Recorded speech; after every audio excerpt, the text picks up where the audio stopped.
Hello दोस्तों, जय हिंद जय भारत।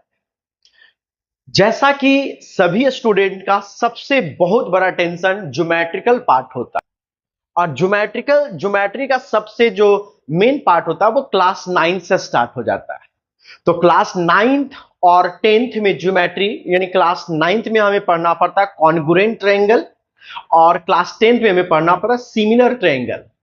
तो ज्योमेट्री का जो बेसिक फंडामेंटल लॉ होते हैं अगर आपको पता रहेगा तो ज्योमेट्री का कोई भी क्वेश्चन आप बना सकते हैं। अगर आपका भी ज्योमेट्री कमजोर है तो आप महर्षि आईआईटी यूट्यूब चैनल पे बने रहे। ज्योमेट्री का मैं राजा बना दूंगा आपको, ये मेरा वादा है।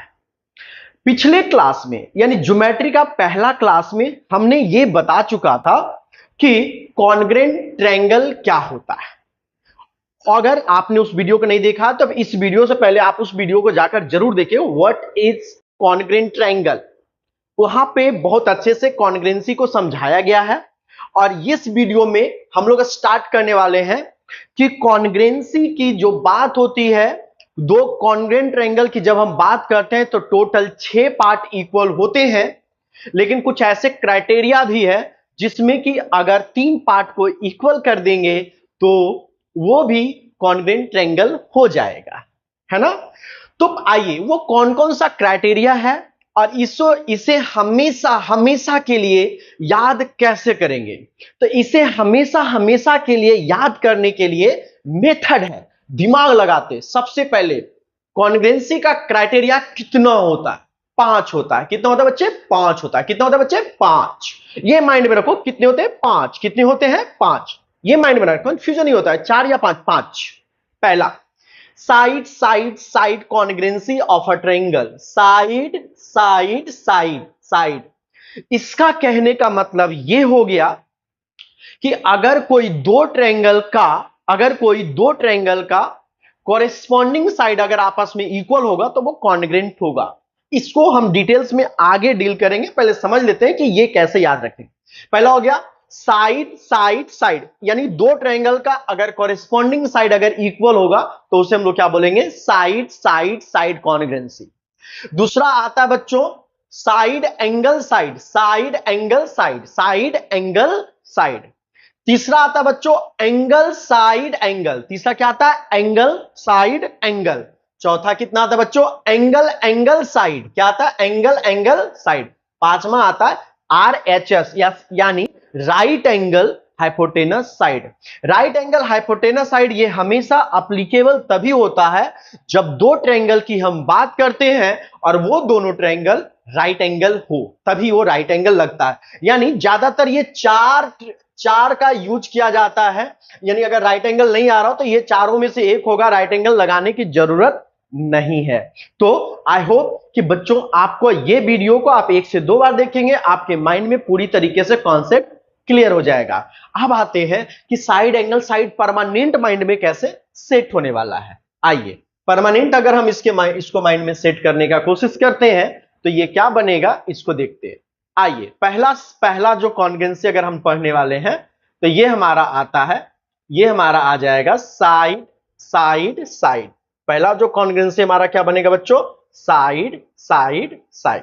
ठीक है, आइए यहां पर थोड़ा सा छोटा कर लेते हैं। चलिए आइए, बोलता है डेफिनेशन क्या है, डेफिनेशन को कितना आसान किया जाए ये भी आपको बताना मेरा कर्तव्य है। बोलता है साइड साइड साइड कौन? If the all sides of A first triangle.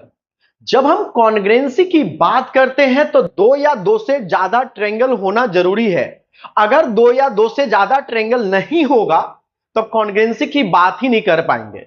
यानी दो या 2 से ज्यादा होना जरूरी होता है, ठीक है ना। आइए बोलता है if the all sides of A first triangle, अगर ये हम यहां पर अगर इंडिकेट करना चाहेंगे तो यहां पर अगर इंडिकेट करेंगे तो ये मेरा एक पहला ट्रायंगल है और ये मेरा दूसरा ट्रायंगल है ना।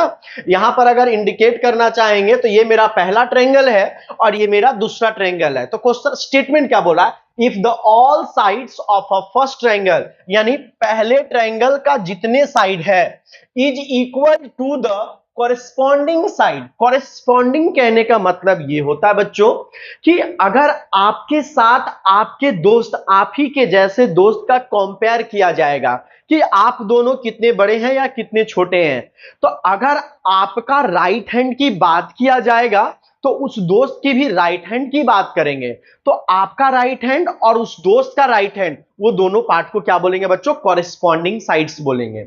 और अगर इसे डिटेल्स में समझना चाहते हैं तो ये देखिए, आपका मैं खूबसूरत सा डायग्राम बना रहा हूं। ये नहीं, आपका फोटो है, ये आप है, ये आपका बायां हाथ था, ये आपका दाहिना हाथ है ना? बिल्कुल आप ड्राइंग पे मत जाइएगा, ड्राइंग से बहुत मजा आने वाला है, ठीक है ना? और ये आपका पैर हो गया, अब पैर इतना छोटा छोटा छोटा छोटा छोटा छोटा छोटा छोटा आपका उंगली हो गया, ठीक है? आइए, अब बोलता है यहां पे कॉन्सेप्ट की जब बात करते हैं तो बोलता है ये आप हो गए और ये आपका दोस्त हो गया, ठीक है ना? अच्छा, दोस्तिनी की बात करना चाहते हो, ठीक है, लेकिन हम आपका दोस्त की ही बात करेंगे। अच्छा, मुंह भी नहीं दिए, नाक भी नहीं दिए, ये हो गया नाक और ये हो गया आपका मुंह, ठीक है? ये हो गया आपका ये राइट हैंड और ये। अगर इसमें ये दोनों डायग्राम में, ये दोनों डायग्राम में अगर इसका राइट हैंड ये है तो इसका कॉरेस्पॉन्डिंग पार्ट अगर इसके साथ कंपेयर किया जाएगा तो इसका भी राइट हैंड को ही कॉरेस्पॉन्डिंग पार्ट बोलेंगे। अगर इस डायग्राम का ये राइट, ये वाला साइड और इस डायग्राम का ये वाला हैंड की बात करेंगे तो ये दोनों कॉरेस्पॉन्डिंग कहलाएगा, कॉरेस्पॉन्डिंग कहलाएगा। अगर मैं इसकी बात करूंगा और इसकी बात करूंगा तो ये दोनों कॉरेस्पॉन्डिंग कहलाएगा। अगर इस राइट लेग की बात करूंगा तो इसका भी राइट लेग कॉरेस्पॉन्डिंग कहलाएगा। इसका लेफ्ट की बात करेंगे तो ये भी कॉरेस्पॉन्डिंग कहलाएगा। इसकी राइट आइज की बात करेंगे तो इसका भी राइट आइज की बात करेंगे तो क्या कहलाएगा? कॉरेस्पॉन्डिंग। इसका लेफ्ट तो इसका भी लेफ्ट। तो ये कॉन्सेप्ट हुआ बच्चों कॉरेस्पॉन्डिंग पार्ट को समझने का। अब आइए, बोल रहा है एकदम definition, if the all sides of a first triangle is equal to the corresponding side of another triangle, यानी पहले ट्रायंगल का जो कॉरेस्पॉन्डिंग साइड के बराबर होगा, are equal to the then the triangle is congruent, congruent triangle by the law, यानी by side side side congruency. यानी अगर कोई दो ट्रायंगल में उसके कॉरेस्पॉन्डिंग साइड्स अगर एक दूसरे से इक्वल होगा तो वो दोनों ट्रायंगल को साइड साइड साइड कॉन्ग्रेंसी से कॉन्ग्रेंट ट्रायंगल कहेंगे। वो दोनों ट्रायंगल को क्या करेंगे? साइड साइड कॉन्ग्रेंसी से कॉन्ग्रेंट ट्रायंगल कहेंगे। अब देखिए, इस ट्रायंगल में ए बी का कॉरेस्पॉन्डिंग हमारा बन रहा है पी आर। ए बी का कॉरेस्पॉन्डिंग क्या बन रहा है बच्चों? P R. बीसी का कॉरेस्पॉन्डिंग बन रहा है पी क्यू, और एसी का कॉरेस्पॉन्डिंग बन रहा है ये, क्योंकि देखिए सारे साइड्स इक्वल है। अगर इस ट्रायंगल के इस आर को उठाकर ऐसे पलट देंगे, है ना, ऐसे अगर पलट देंगे तो आर का कॉरेस्पॉन्डिंग ए, पी का कॉरेस्पॉन्डिंग बी और क्यू का कॉरेस्पॉन्डिंग सी। अब आइए और भी डिटेल्स में इसको समझने का कोशिश करते हैं, और भी डिटेल्स में समझते हैं साइड साइड साइड कॉन्ग्रेंसी को। जैसे अगर यहां पर ये ट्रायंगल हम लोगों ने लिया बच्चों, ये एक ट्रायंगल मैंने बनाया है ना, और एक दूसरा ट्रायंगल बनाएंगे जो कि, चलिए एक दूसरा ट्रायंगल मैंने बनाया, ठीक है। अब इस ट्रायंगल में अगर हम लोग बात करेंगे तो इस ट्रायंगल का नाम दे देंगे हम लोग ए बी सी, और इस ट्रायंगल का नाम दे देंगे पी क्यू आर। क्या नाम दे देंगे बच्चों? P Q R. अगर ए बी का, ये बी ए हो गया तो इसका कॉरेस्पॉन्डिंग साइड पी क्यू हो गया। अगर बी सी ये हो गया तो इसका कॉरेस्पॉन्डिंग साइड क्यू आर हो गया। और अगर ए सी हो गया तो इसका कॉरेस्पॉन्डिंग साइड पी आर हो गया। अगर पहला वाला ट्रायंगल ए बी सी का दूसरे वाले ट्रायंगल पी क्यू आर में अगर ऐसा संभव हो, कैसा संभव हो उसको समझेंगे। If in triangle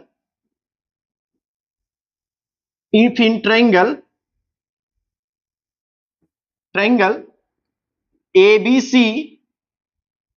and triangle PQR, अगर ट्रायंगल ABC और ट्रायंगल PQR में हमें मिल जाए AB is equals to PQ, क्योंकि AB का जो कॉरेस्पॉन्डिंग साइड है वो PQ है, और मिल जाए BC is equals to QR, और क्या मिल जाए बच्चों? BC is equals to QR। और मिल जाए बच्चों AC is equals to PR, और क्या मिल जाए बच्चों AC is equals to PR, then the triangle are called congruent triangle by side law of congruency, by the law of side congruency। जब कोई दो ट्रायंगल में उसके पहले वाले ट्रायंगल का साइड्स दूसरे ट्रायंगल के कोरिस्पॉन्डिंग साइड के इक्वल होगा तो वो दोनों ट्रायंगल कॉन्ग्रुएंट हो जाएगा, और इस नियम को क्या बोलेंगे? Side congruency. क्या बोलेंगे? Side congruency. और जब कोई दो ट्रायंगल कॉन्ग्रुएंट हो जाएगा तो उसके रेस्ट बचे हुए जो पार्ट होंगे, रेस्ट बचे हुए पार्ट यहां पे क्या हो जाएगा? थ्री एंगल, यानी angle A, angle P, angle A का कॉरेस्पॉन्डिंग एंगल पी हुआ, एंगल बी का कॉरेस्पॉन्डिंग एंगल क्यू हुआ, और एंगल सी का कॉरेस्पॉन्डिंग एंगल आर हुआ। तो रेस्ट बचा हुआ पार्ट यही हुआ ना। जब कोई दो ट्रायंगल कॉन्ग्रुएंट हो जाता है, चाहे वो पांचों में से किसी भी लॉ से, तो उसके अदर थ्री पार्ट जो होते हैं वो ऑटोमेटिक इक्वल हो जाते हैं। वो ऑटोमेटिक क्या हो जाते हैं? Equal, bye the law of CPCT। CPCT का फुल फॉर्म हो गया corresponding part of congruent triangle.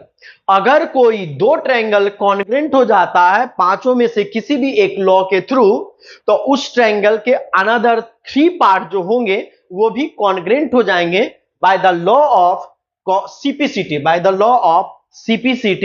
और CPCT is called corresponding part of congruent triangle, corresponding part of congruent triangle. I hope बच्चों कि आपको ये टॉपिक समझ में आया होगा कि कॉन्ग्रुएंसी का रूल क्या होता है। अगर आपको कुछ भी प्रॉब्लम होता है तो आप डायरेक्ट हमें इस नंबर पे व्हाट्सएप कर सकते हैं। आपकी सारी प्रॉब्लम की सॉल्यूशन हम जरूर बना के देंगे। अगर आपको कोई क्वेश्चंस में भी दिक्कत होता है तो आप हमें इस नंबर पे जरूर से जरूर व्हाट्सएप करेंगे, और यह चैप्टर और यह टॉपिक हमारा कंटिन्यूअस महर्षि IIT यूट्यूब चैनल पे जारी रहेगा। तो बच्चों अपने दोस्तों के साथ इस वीडियो को जरूर से जरूर शेयर करें, ज्यादा से ज्यादा फैलाएं, जिससे हम भी मोटिवेट होंगे और आपके लिए भी अच्छा मोटिवेशन की काम करेंगे। थैंक यू बच्चों। जय हिंद, जय भारत।